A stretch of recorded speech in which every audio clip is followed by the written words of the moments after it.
Jack the Killer. So, yeah, I'm just kind of like reading through a couple of these. Excerpt from a local newspaper. Ominous unknown killer is still at large. After weeks of unexplained murders, the ominous unknown killer is still on the rise.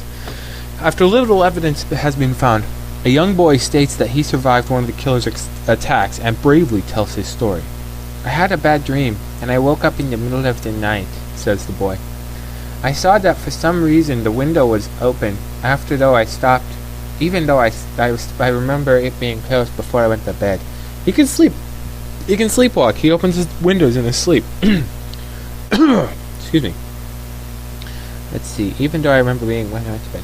I got up and shut it once more. Afterwards, I simply crawled back in under my covers and tried to get back to sleep. That's when I had a strange feeling like someone was watching me. I'm sounding like, I don't know, Tweety or something.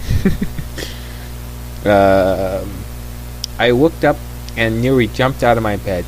There in the widow rays of light, illuminated from between my curtains, were a pair of two eyes. They weren't just regular eyes. They were dark, ominous eyes. They were bordered in black and just plain freaked me out. Terrified me, excuse me. That's when I saw his mouth, a long, horrendous smile that made every hair on my body stand up. Now I sound more like Elmer Fudd. That figure stood there, watching me. Finally, after what seemed like forever, he said it. A simple phrase, but said in only a way a madman could speak.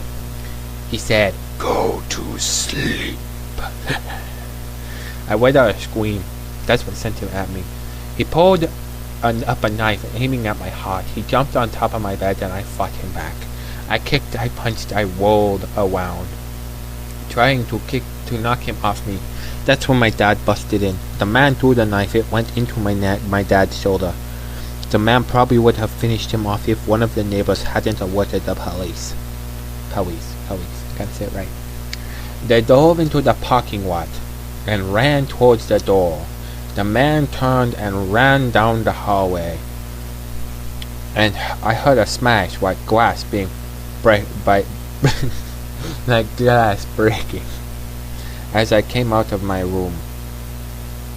I said that like womb. That's wrong. He came out of his room, not his womb. Okay, that's awkward. I saw that the window that was pointing towards the back of my house was broken. I looked out to see him vanish into the distance. I can still tell you one thing. I will never forget that face. Those cold, evil eyes and that psychotic smile. They will never leave my head. Okay, so just one thing I have to say. He is old. I'm betting he's older. I don't know. I kind of like messing with his voice. It's kind of fun. I like doing it. I'm evil. Police are still on the look for this man. If you see anyone that fits the description in this story, please contact your local police department. He's right behind me. Look, you can't see it. He's right behind me. He's gonna kill me if I don't finish the story. Jeff and his family had just moved into a new neighborhood. I guess this is the start of Jeff's story. His dad had finally gotten a promotion at work. They thought it would be best to live in one of those fancy hot neighborhoods. Jeff and his brother Leo. My brother's name's Leo. I'm naming my first kid Leo. Just, my first kid's name is going to be Leo. Couldn't complain though. Jeff and his brother Leo couldn't complain though. A new, better house. What was not to love? As they were getting unpacked, one of the neighbors came by. "Hello," she said. "I'm Barbara. I live across the street from you. Well, I just wanted to introduce myself, and to introduce my son." She turns around and calls her son over. "Billy, there's some new neighbors." Billy said hi and ran back to play in his yard. Well, that was abrupt. "Well, I'm Margaret," said Jeff's mom. Got all that backwards. "Well," said Jeff's mom, "I'm Margaret, and this is my husband Peter, and my two sons Jeff and Leo." They each introduced themselves, and then Barbara invited them over to her son's birthday. Jeff and his brother were about to object when their mother said they would love to. evil mothers. No. I don't mean that to my mom. Wow, I shouldn't have said that. Their mother said they would love to. Their mother forces them to do things that they don't want to do. You guys are really nice. I'm actually going to right-click on this parody post and get it in a new tab.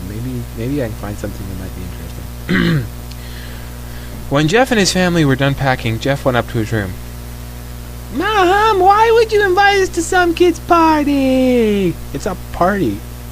If you haven't noticed, I'm not some dumb kid. Can I keep him that high-pitched voice? Jeff, we just moved here. We should show that we want to spend time with our neighbors. Now we are going to that party, and that's final. Jeff started to talk, but stopped himself, knowing that he couldn't do anything. Whenever his mom said something, it was final. He walked up to his room and plopped on his bed. He sat there looking at his ceiling, when suddenly he got a weird feeling.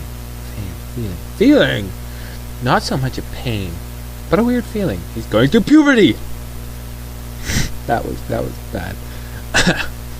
He dismissed it as just some random feeling. Yep, definitely puberty. He heard his mother calling him down to get his stuff, and he walked down to get it. What else do you have? The next day, Jeff went downstairs to get breakfast and got ready for school. As he sat there eating his breakfast, he once again got that feeling. Definitely puberty. He's getting it every day. Definitely puberty.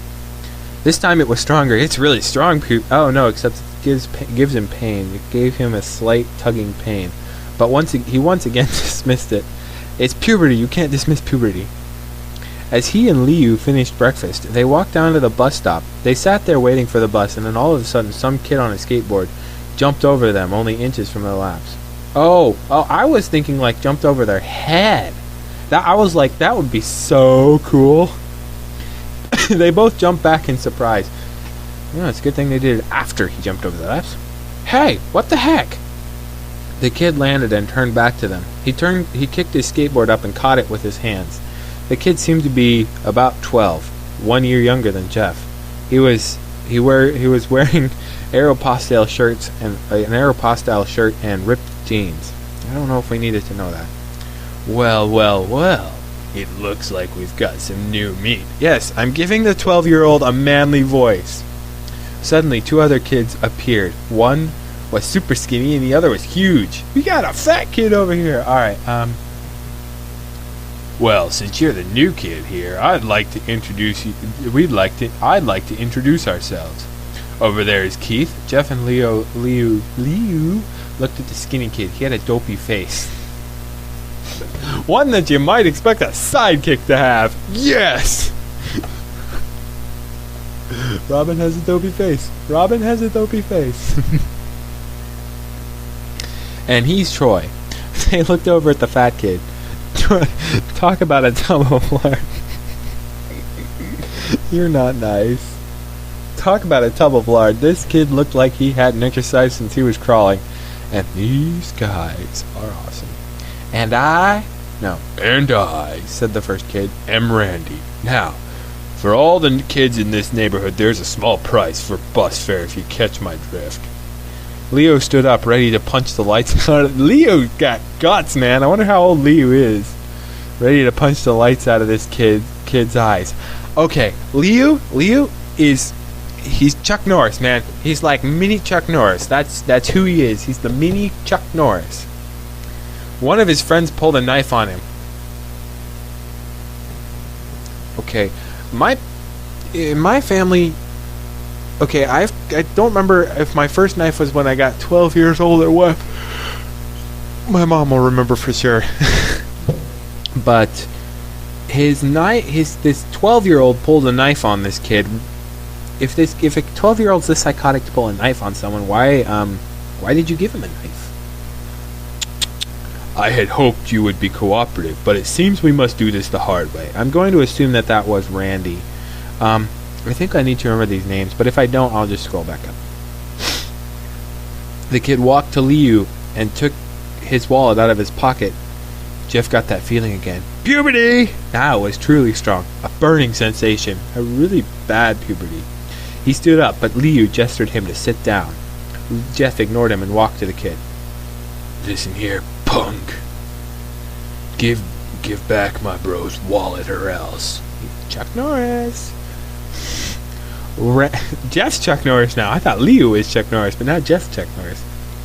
Randy put the wallet in his hand and pulled out his own knife.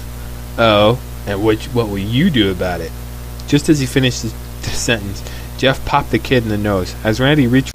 Okay, so sorry about the pause there. I needed to go do something real quick. Okay, so I think we left off. Jeff popped the kid in the nose. As Randy reached for... Randy screamed, and Jeff grabbed the knife from his hand. Troy and Keith rushed off, but Jeff was too quick. He threw Randy to the ground. Of course, Jeff was too quick. I believe it was Troy is the fat one? So, of course, Keith lashed out at him, but Jeff ducked and stabbed him in the arm. Keith dropped his knife and fell to the ground screaming. Troy rushed to him too, but Jeff didn't even need the knife. He just punched Troy straight in the stomach, and Troy went down. As he fell, he puked all over.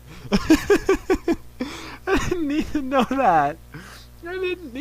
that. Oh, man. Leo could do nothing but look in amazement at Jeff. Jeff, how... He's Chuck Norris. Jeff, how do you... That was all he said. He saw the bus coming, and he knew that they'd be blamed for the whole thing. So they started running as fast as they could. As they ran, they looked back and saw the bus driver rushing over to Randy and the others. They'll be fine. It's only a little cut in the arm and a punch in the face and a busted wrist. Okay, so they might not be so fine.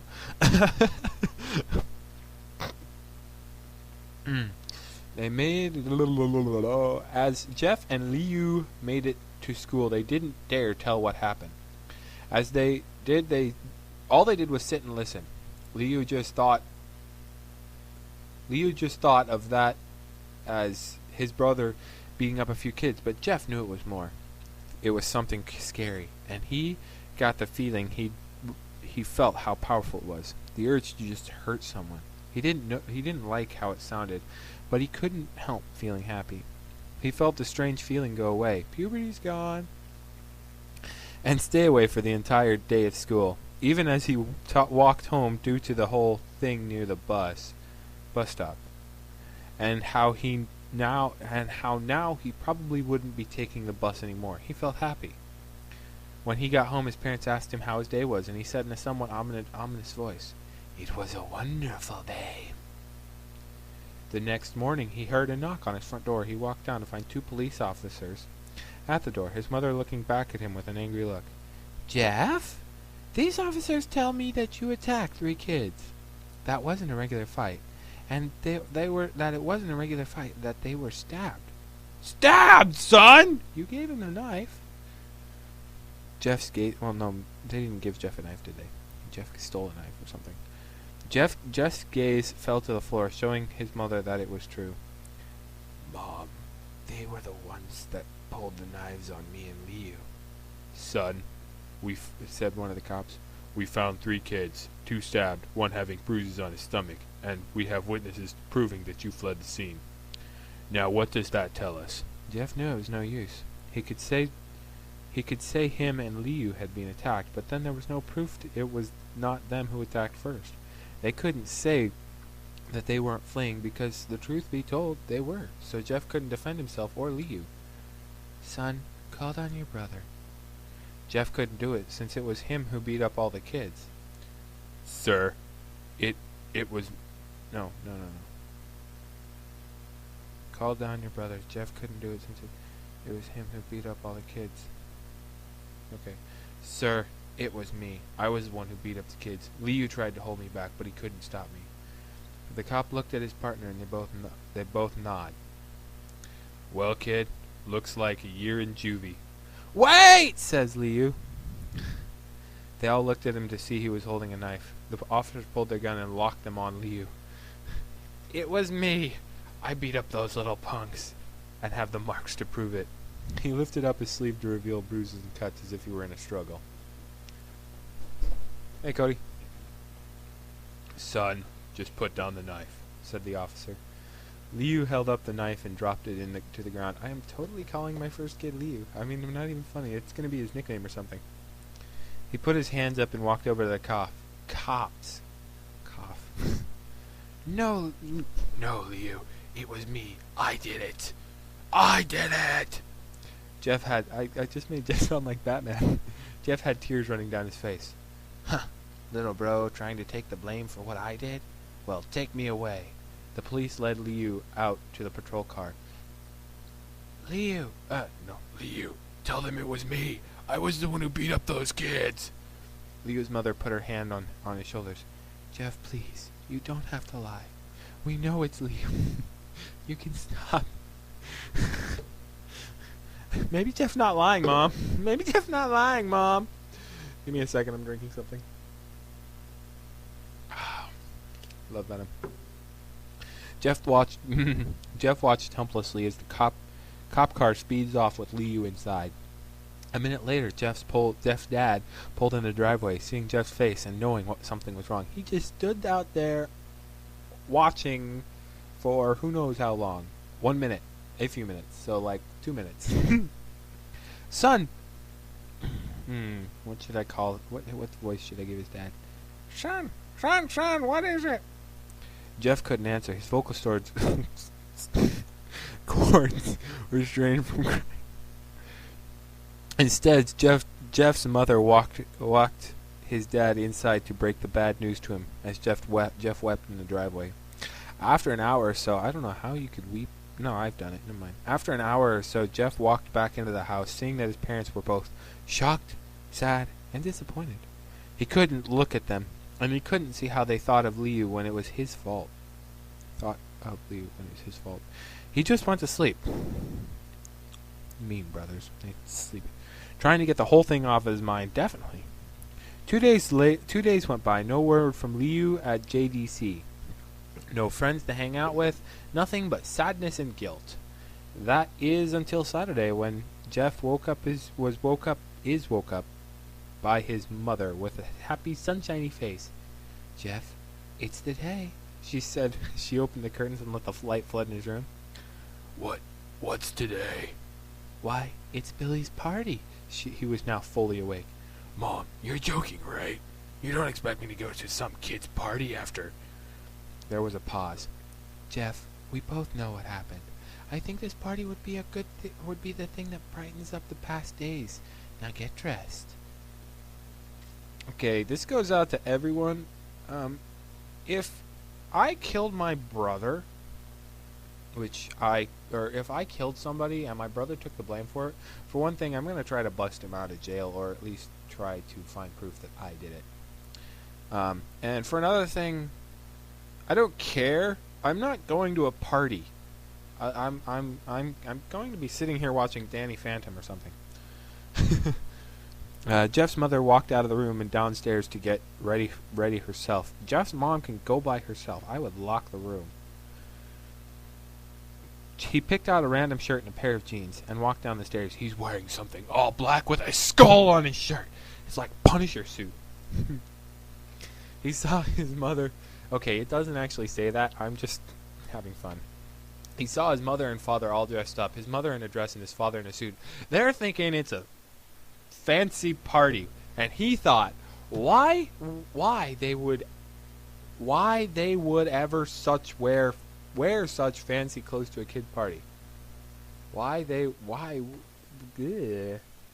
Son, is that all you're going to wear? Said Jeff's mom. Better than wearing too much, he said. His mother pushed down the feelings to yell at him and hid it with a smile. Now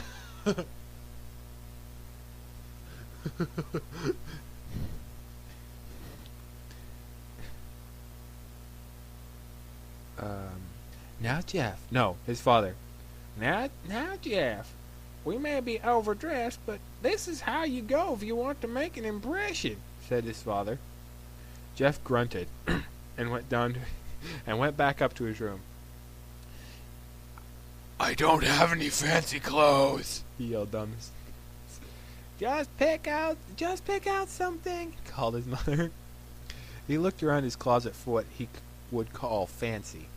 He found a pair of black dress pants I thought he said he had no fancy clothes. He found a pair of black dress pants he had for special occasions and an undershirt. He couldn't find a shirt to go with it, though. He looked around and found only striped and patterned shirts, none of which would go with dress pants. Finally, he found a white hoodie and put it on. "You're wearing that?" they both said. "You just can't please these people. He has nothing fancy." And she just said, "Just pick something." His mother looked at her watch. "Oh, no time to change. Let's go." She said as she herded Jeff and his father out. She has to herd them like cattle. I mean, they don't want to go so bad that she has to herd them like cattle. She's probably got a cattle prod. Zap, zap, zap, zap, zap. They crossed the street over to Barbara and Billy's house. I didn't know their names were Barbara and Billy. Maybe I missed that. They knocked on the door, and it appeared that Barbara, just like his parents,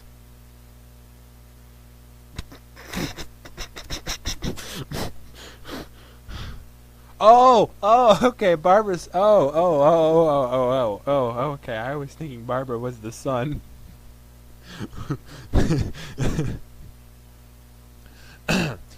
It appeared that Barbara, just like his parents, was way overdressed. I missed punctuation. Wording. Excuse me. As they walked inside, all Jeff could see were adults, no kids. "The kids are out in the yard, Jeff. How about you go and meet some of them?" said Barbara. Jeff walked outside to a yard full of kids. They were running around in weird cowboy costumes and shooting each other with plastic guns. He might as well have been standing in a Toys R Us. Suddenly, a kid came up to him and handed him a toy gun and a hat. "Hey, wanna play?" he said. No, kid. I'm way too old for this stuff." The kids looked at him with that weird puppy dog face. "Please?" said the kid. "Fine." He put on the hat and started pretending to shoot at the kids. At first he thought it was totally ridiculous. Then he started actually having fun. It might not have been super cool, but it was the first time he'd done something that took his mind off of Liu. He played with the kids for a while until he heard a noise. A weird rolling noise. Then it hit him. Randy, Troy, and Keith all jumped over the fence on their skateboards. They hit him? They hit him! Jeff dropped the fake gun and ripped off the hat so they didn't hit him. Randy looked at Jeff with a burning hatred. "Hello, Jeff, isn't it? We have unfinished business." Jeff saw his bruised nose. "I think we're even gonna beat the crud out of you. You said..." I beat the crud out of you. No, Jeff saw his bruised nose. "I think we're even. I beat the crud out of you. And you get my brother sent to JDC." Randy got an angry look on his face. "Oh, so I gotta re-say that." Hello, Jeff, isn't it? We have unfinished business." Jeff saw his bruised nose. "I think we're even. I beat the crud out of you, and you got my brother sent to JDC." Randy got an angry look on his face. No, I don't go for even. I go for winning. And you may have kicked our butts that one day, but not today." As he said that, Randy rushed at Jeff. They both fell to the ground. Randy punched Jeff in the nose, and Jeff grabbed him by the ears and headbutted him on the ground. Wham! This kid is like a Chuck Norris, man. Jeff pushed Randy off of him and both rose to their feet. Kids were screaming and parents were running out of the house. Troy and Keith pulled guns out of their pockets.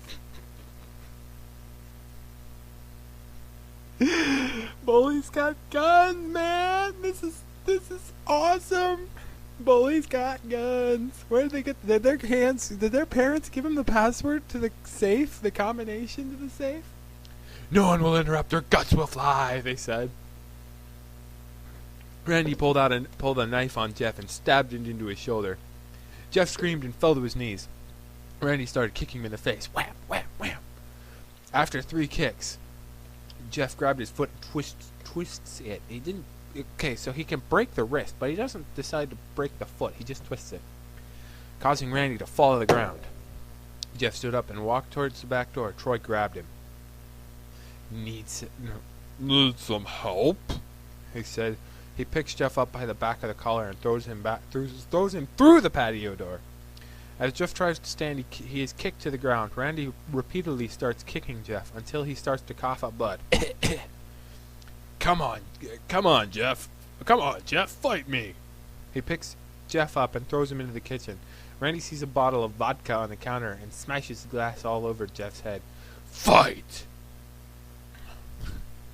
He throws Jeff into the living room. Come on, Jeff, look at me. Jeff glances up, his face riddled with blood. I was the one who got your brother sent to JDC, and now you're gonna sit here and let him rot for a whole year. You should be ashamed. Jeff starts to get up. Oh, finally, you stand and fight. Jeff is now on his feet, blood and vodka on his face. Once again, he gets the strange feeling. Puberty! The one in which he hasn't felt for a while. Finally, he's up, says Randy as he runs at Jeff.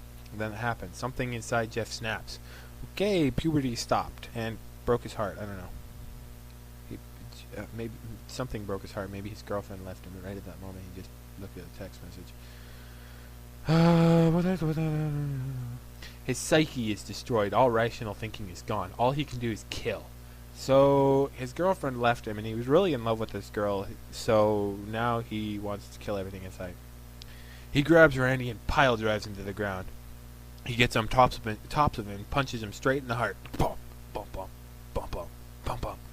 The punch causes Randy's heart to stop. Oh, that's quite a hit. That is quite a hit. As Randy gasps for breath, Jeff hammers down on him, punch after punch. Blood gushes from... Blood! I forgot about that. Every time I see the word blood, I'm just going to be like, blood, blood, blood, blood, blood. Until he takes one final breath and dies. Blood. Everyone is looking at Jeff now. The parents, the crying kids, even Troy and Keith. Although they easily break from their gaze and point their guns at Jeff. Jeff sees the guns trained on him. Guns! And runs for the stairs. As he runs, Troy and Keith let out fire on him. Each shot missing. Troy and Keith should take shooting lessons. Jeff runs up the stairs. He hears Troy and Keith behind him. Ew. Follow up behind him. As they let out I thought they fired. Never mind. As they let out their final rounds of bullets, Jeff ducks into the bathroom. He grabs a towel rack and rips it off the wall. He is a strong kid. Puberty must have hit him hard.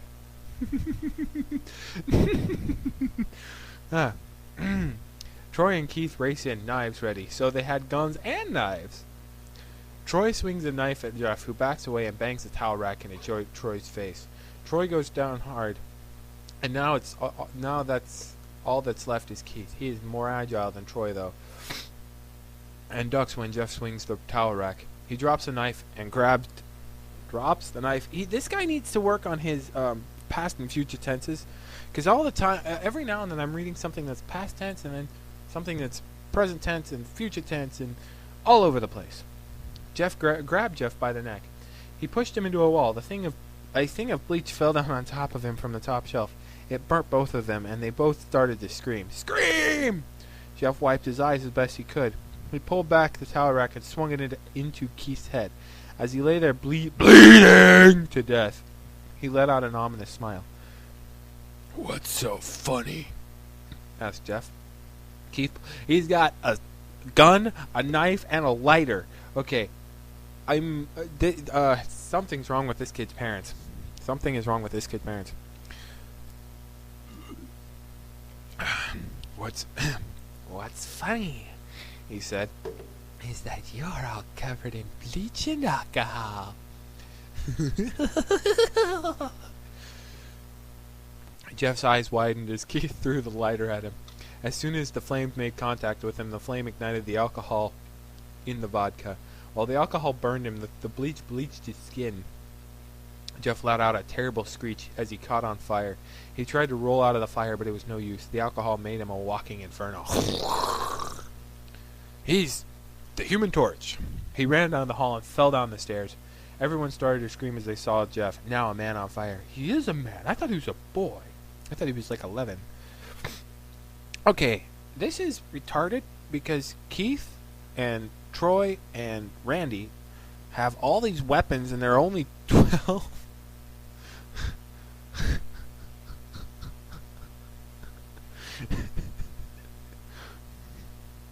Everyone started screaming as they saw Jeff, now a man on fire, drop to the ground, nearly dead.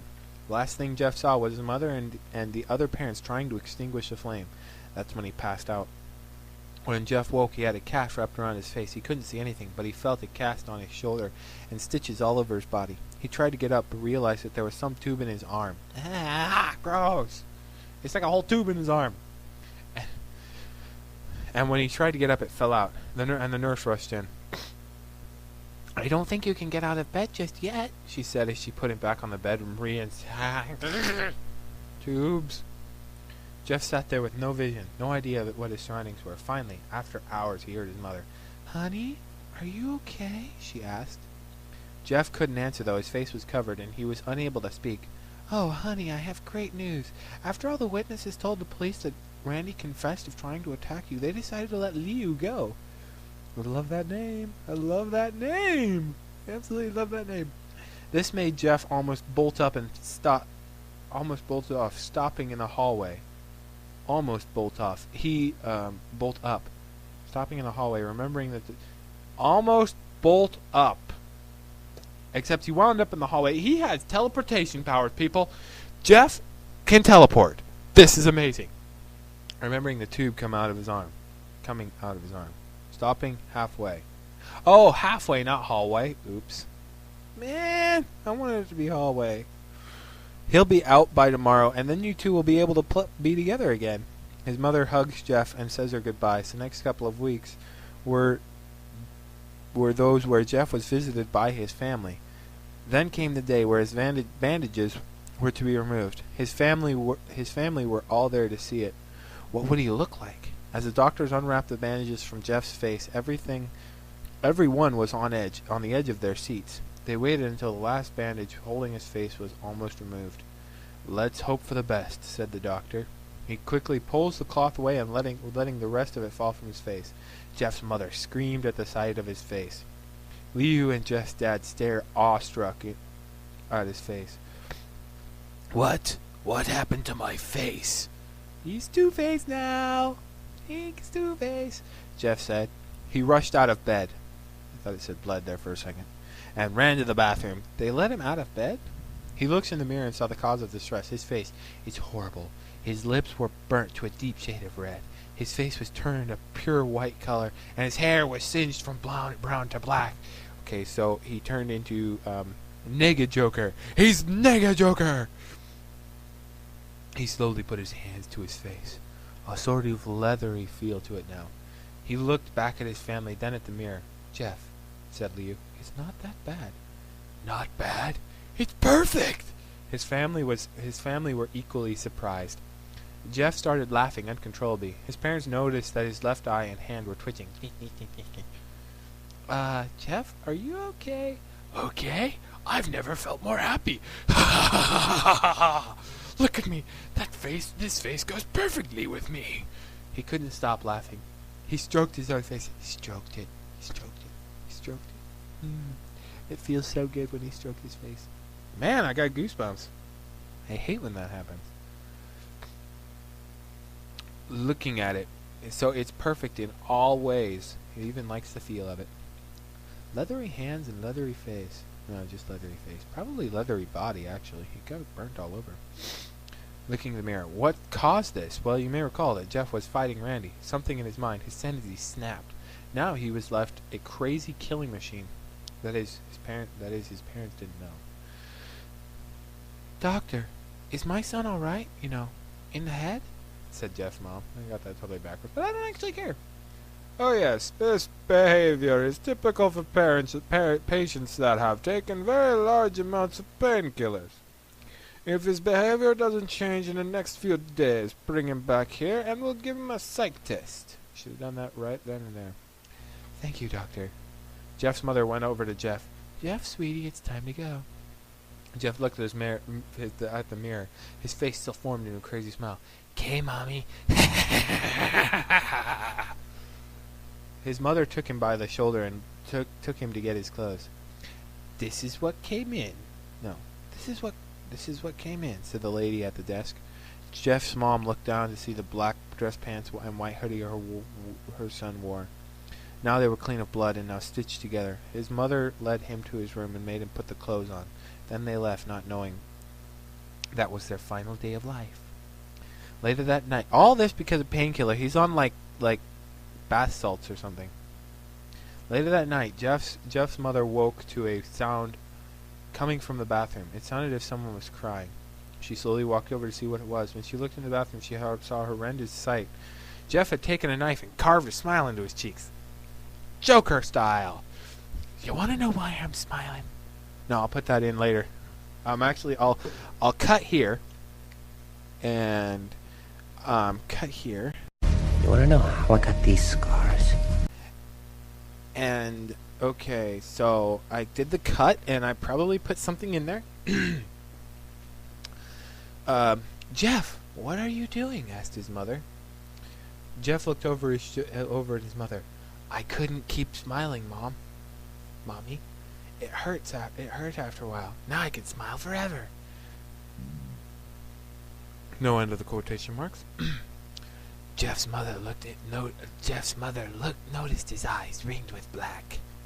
Jeff, your eyes. His eyes were seemingly never closing. I couldn't see my face. I got tired and my eyes started to close. I burned out my eyelids so I could see so I could forever see myself, my new face. Jeff's mother slowly started to back away, seeing her son was going insane. What's wrong, Mommy? Aren't I beautiful? Yes, son. Yes, you are. Let me go to get Daddy so he can see your face. She ran into the room and she shook Jeff's dad from his face. Honey, get the gun. She stopped as she saw Jeff in the doorway holding a knife. Mommy, you lied. Mommy. That's the last thing they hear as Jeff rushes them with the knife, gutting both of them. His brother Liu woke up, startled by some noise. He couldn't hear anything, so he just shut his eyes and tried to go back to sleep. As he was on the border of slumber, he got the strangest feeling that someone was watching him. He looked up before Jeff's hand covered his mouth. He slowly raised the knife, ready to plunge it into Liu. Liu thrashed here and there, trying to escape Jeff's grip. Shh, just go to sleep. Look at him. He could be so cool looking. I mean, you just like add, I don't know, like a nose or something, some blush here on the cheeks, maybe smaller smile or something. He's not that scary.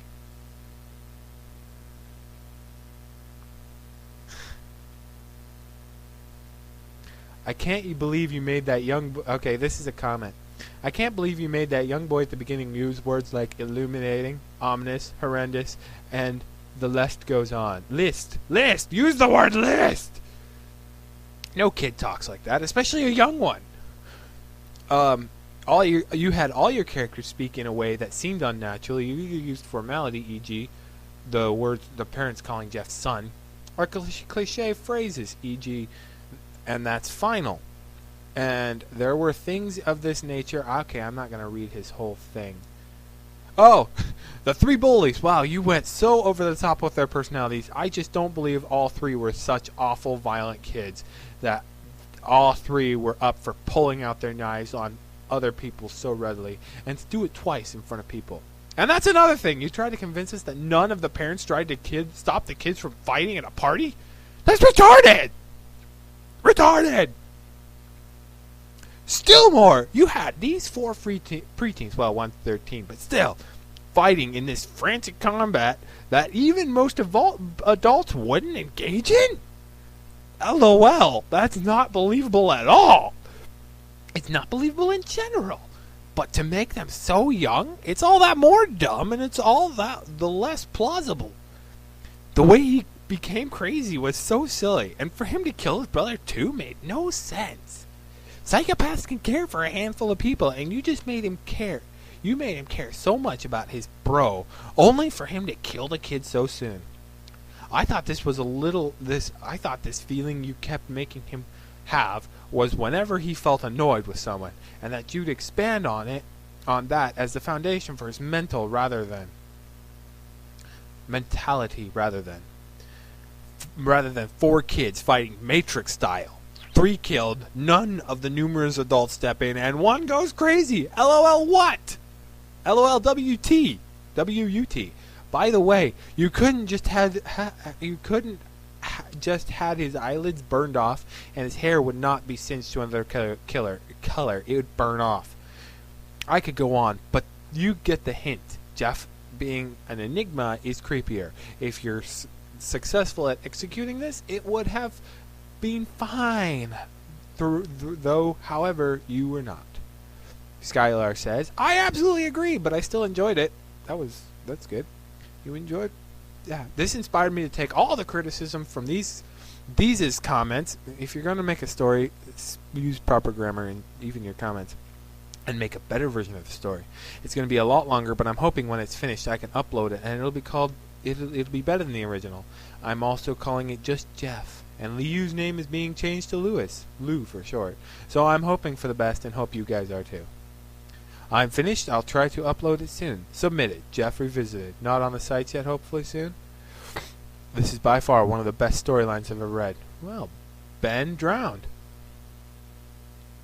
Okay. Well, that's dumb. Let's take... I'm going to go to... Skylar. Submitted. Let's go to Skylar's profile. Can we go to Skylar's profile? No. No, we can't. Okay. Well, that's the end of today's video. I'm sorry it's so long. I know you guys probably think it's lame to do that, but this is Half-Breed, and, well, I guess I'm done for the day. Bye-bye. Lovely people!